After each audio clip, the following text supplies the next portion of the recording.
अस्सलामु अलैकुम वरहमतुल्लाहि वबरकातुहू। नाज़रीन, थंबनेल देखकर आप समझ गए होंगे कि आज कितना अहम मसला मैं आपको समझाने लगा हूँ। बहुत सारे हमारे पढ़े लिखे अहबाब भी इस मसले से गाफिल हैं, जिसकी वजह से अक्सर लोगों की नमाज़ें ख़राब हो रही हैं।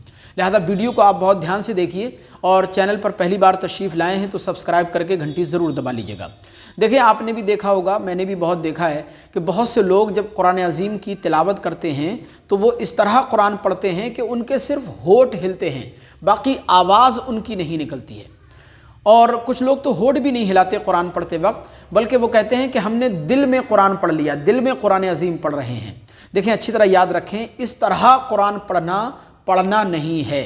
इस तरह कुरान अज़ीम अगर नमाज में पढ़ा जाए, देखें एक बात याद रखें, क़िरात दो तरीक़े की होती है, एक जहरी होती है और एक सिर्री होती है। जहरी क़िरात वो होती है कि आप इतनी ज़ोर से कुरान पढ़ें कि आप और आपके अलावा इर्द गिर्द के जितने भी लोग हैं सारे लोगों को आपके कुरान अज़ीम पढ़ने की आवाज़ पहुँचे, यह है जहरी क़िरात। और एक है सिर्री क़िरात। सिर्री क़िरात का मतलब ये होता है कि अगर आप आहिस्ता कुरान अज़ीम पढ़ रहे हैं तो कम से कम इतनी ज़ोर से तो पढ़ें कि अगर कोई शोर व गुल ना हो तो आपकी आवाज़ आपके ख़ुद के कानों तक पहुँच सके। और अगर आपने इतनी ज़ोर से भी कुरान ना पढ़ा, बल्कि सिर्फ आपने होठ हिलाए, आपकी आवाज़ नहीं निकली, या दिल में कुरान अज़ीम पढ़ लिया, तो अगर नमाज के अंदर इस तरह से कुरान पढ़ेंगे तो आपकी नमाज नहीं होगी, नमाज आपकी ख़राब हो जाएगी, नमाज आपकी बर्बाद चली जाएगी, नमाज आपकी होगी ही नहीं।